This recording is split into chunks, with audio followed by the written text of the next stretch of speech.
블랙리스트 의혹은 사실 무근인 것으로 결론났다. 블랙리스트가 없으면 없다고 밝혔으면 될 일인데 이와 무관한 내용까지 밝혀 또 다른 논란만 남겼다. 조선일보가 사법부 블랙리스트 사건을 보도하는 핵심 관점입니다. 그런데 조선일보는 중대한 사실들을 생략했죠.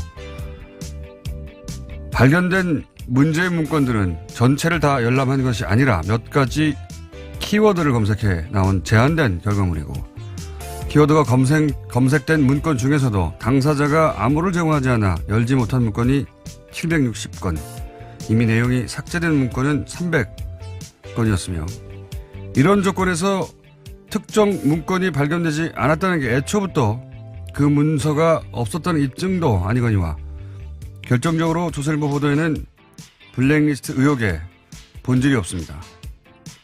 이 의혹의 본질은 사법부 내 사찰이 과연 존재했느냐 하는 거죠. 조사 보고서를 보면 법원 내 사찰이 존재했다는 것은 누구도 부인할 수 없습니다. 그렇다면 의혹이 사실 무근으로 결론 났다 할 것이 아니라 사찰은 존재했다고 해야 하는 게 정상적인 언론이라면 가져야 할 입장인 거죠. 말해놓고 보니까 조선일보에 제가 지나친 요구를 했습니다. 조선일보는 그냥 하던 대로 하세요. 김어준의 아량이었습니다.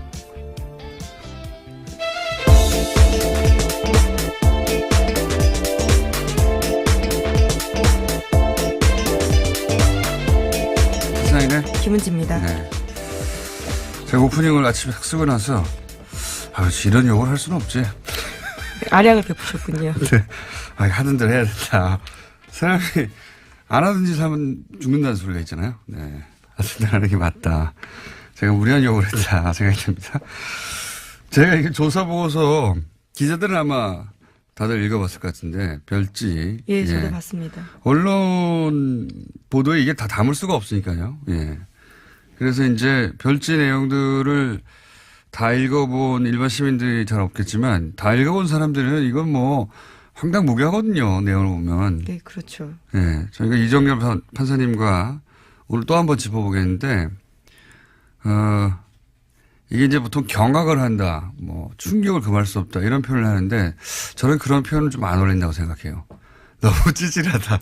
내용이 너무 이게 우리나라 대한민국의 법원 행정처라고 하면 최고 엘리트들인데. 예, 그렇죠. 법관 중에서도 가장 엘리트들이 가는 곳입니다. 네. 이게 너무 찌질하다. 보면은 뭐 게시판 댓글 숫자 세고 있고. 댓글 주요 내용까지 다 보고하고 있는데요. 네. 굉장히 유치한 내용들까지도요. 그런 다 다음에 보고를 하고 있습니다. 예를 들어서 뭐 누구누구를 보내서 설득하라느니 설득이 실패했다느니 그리고 뭐 이런 것도 있어요. 우리 법 연구회 이게 진보적인 성격의 모임이죠. 법원 내. 근데 이제 이 모임의 핵심이 누구느냐 이름 쫙 써 있습니다. 주변 그룹이 누구냐. 주변 그룹으로 분류된 분들 기분 나쁠 것 같아요. 이름이 쫙 써 있어요. 그리고 나서 이제 핵심 그룹이 일반 판사들 호응을 얻는 것을 차단해야 된다. 핵심 그룹을 고립시켜야 된다. 그래서 대응 전략 같은 거 쭉 있고 뭐 카페 활동이나 인터넷 활동을 어떻게 저지할 것인가.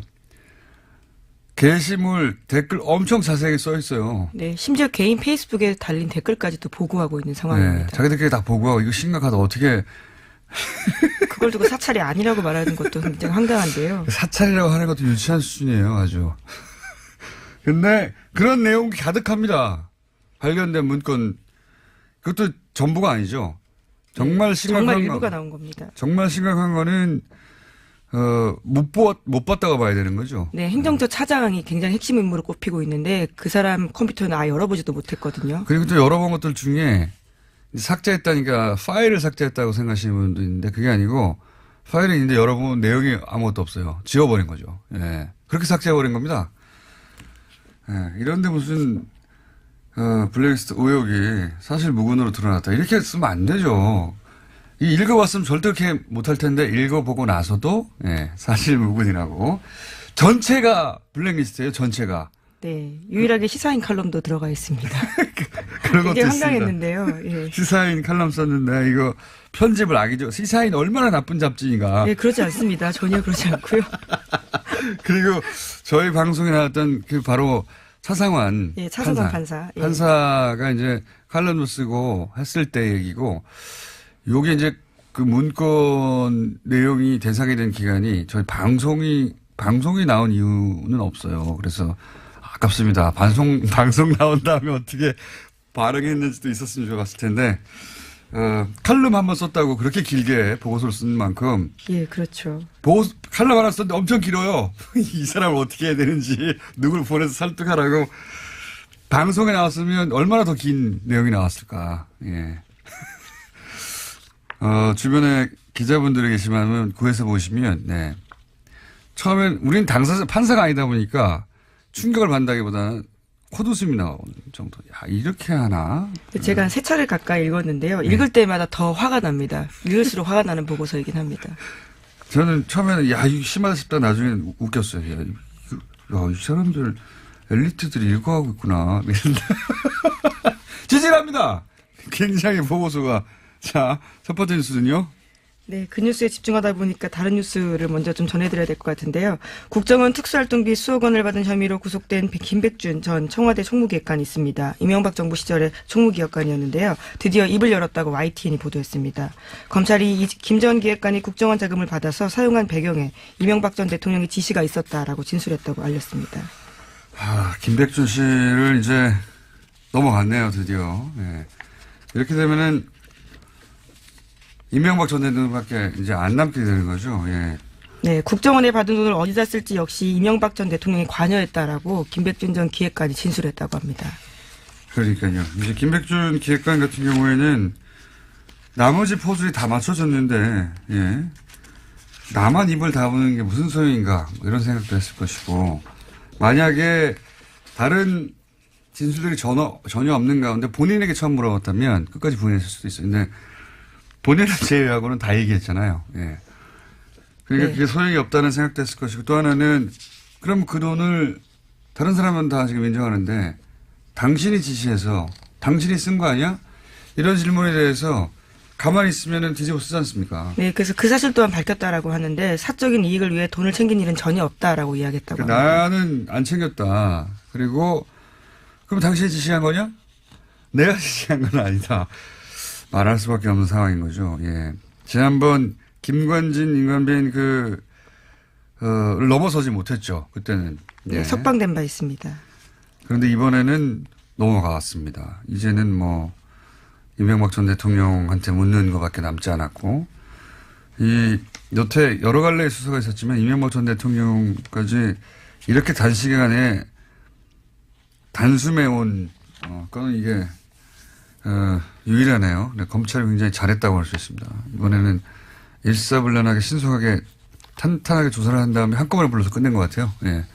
그리고 이제 그 이전에 박근혜 전 대통령 특활비 사건이 있었기 때문에, 예. 정확하게 어떻게 수사해야 되는지도 알았던 것 같고, 예습한 다음에, 예. 일사불란하게 단칼에 거기까지 갔네요. 자, 이 건은 그래서 이명박 전 대통령 소환만 남은 특활비 관해서는 상황 정도 된 것 같습니다. 자, 다음 뉴스는요? 네, 판사 블랙리스트 다시 전해드릴 수밖에 없는데요. 양승태 대법관 시절에 작성됐던 이른바 판사 리스트 관련해서 발표의 파장이 계속되고 있습니다. 문건의 특정 성향 판사의 동향 같은 것들이 보고된 이야기인데요. 일각에서는 블랙리스트가 아니다라고 주장까지 하고 있습니다. 그래서 어제 MBC가 직접 따져봤는데요.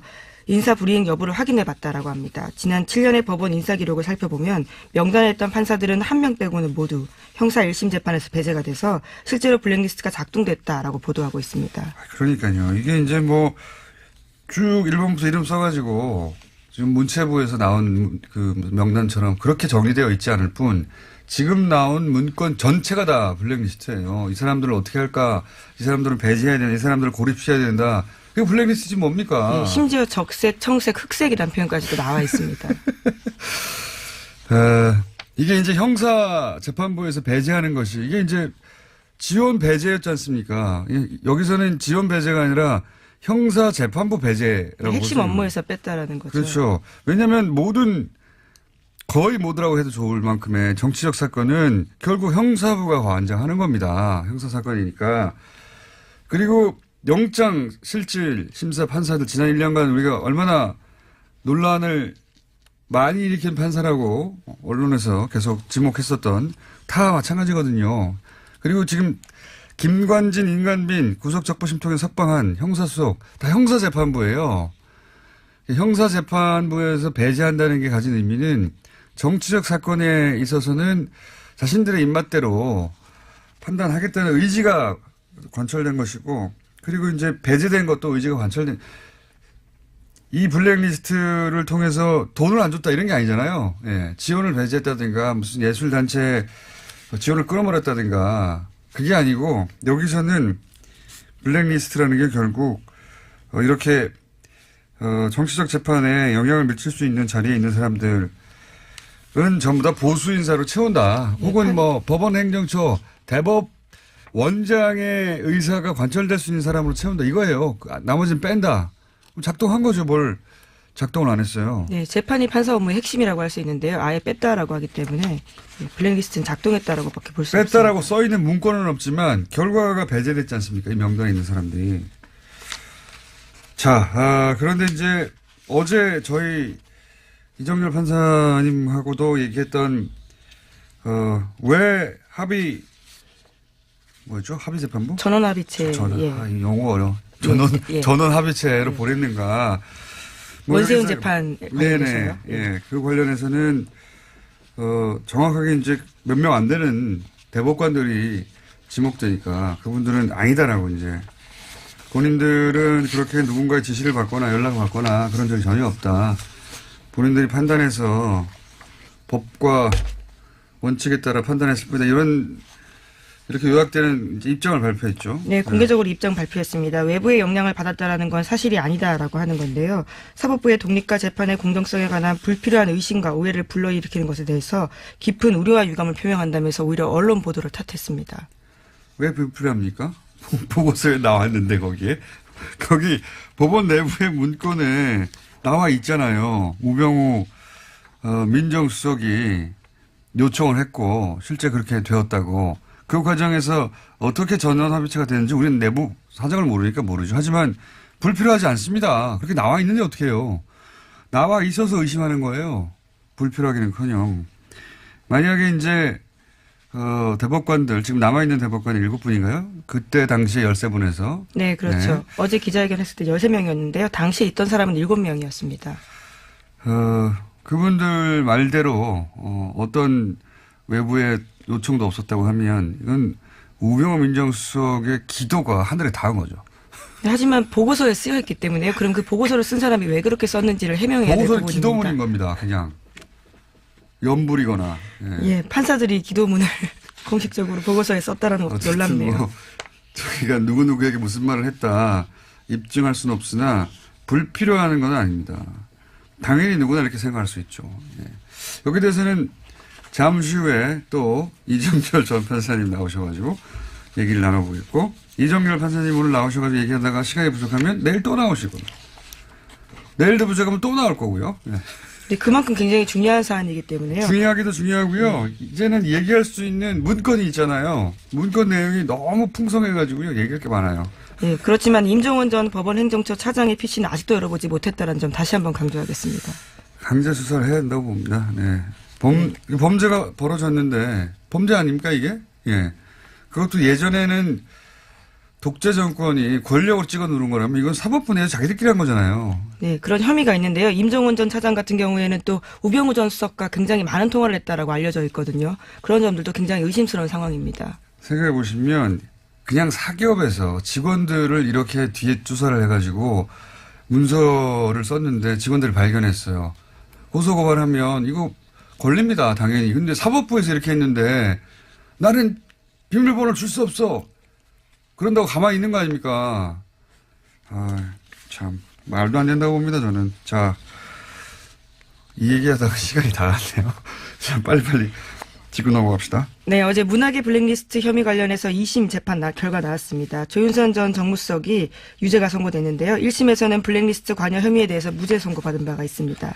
그래서 6개월 만에 다시 법정 구속이 됐는데 징역 2년 선고받았습니다.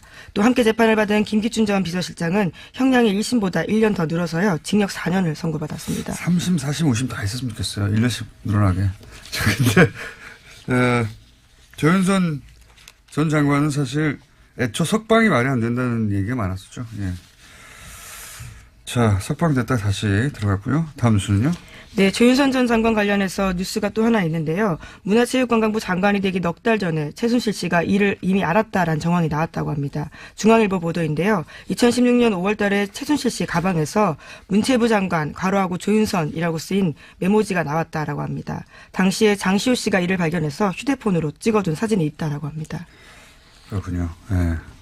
휴대폰에는 일시 장소까지 남으니까요, 기록에. 그 사진으로 볼 때 임명되기 넉 달 전에 이미 최순실 씨 메모에 문체부 장관은 조윤선으로 한다, 이렇게 적혀 있었다는 거죠. 이게 제가 보기에는 어제도 잠깐 얘기했던 주말에, 문고리 3인방이 박 대통령한테 뭔가 보고를 할 때 왔다 갔다 해야 되잖아요. 네, 아무도 가만히 있으라고 말도 못했다라고. 나가란 말도 못하고. 그때 이제 결정하셨겠죠. 최순실. 사실상 내정 페이퍼가 아닌가라는 의심이 드는 문건입니다. 문건이 아니고요, 메모입니다. 최순실 대통령 대행이 그때 결정하셨겠죠. 예. 이렇게 장관으로 하여라. 하여튼 관련 뉴스가 짧게 하나 있고요. 자, 하나 정도만 더 하고 넘어가야 될 것 같은데, 예. 그 특활비 관련해서 새로운 뉴스가 하나 나왔죠. 예. 네, 이명박 정부 시절 국정원이 대북 공작금을 이용해서 야당 정치인과 민간인을 불법 사찰했다고 더불어민주당 민병두 의원이 주장했습니다. 프로젝트 이름이 웃긴데요. 포청천입니다. 자, 그래서 민병두 의원이 직접 잠시 후에 스튜디오에 출연하셔서 사안을 다룰 텐데, 사실 특활비 관련해서 자기 집 기름값도 내는 뉴스가 이미 나왔기 때문에 무슨 뉴스든 특활비 관련해서는 가난하다 싶긴 했었는데, 대북 공작비를 빼먹었다는 뉴스는 레벨이 또 달라요. 예. 이제 공부 다 끝났다 싶었는데, 박사 후 과정이 또 나온 느낌입니다. 박사 후 과정이. 자, 공부가 끝이 없네요. 여기까지 하겠습니다. 시사인의 김은지였습니다. 감사합니다.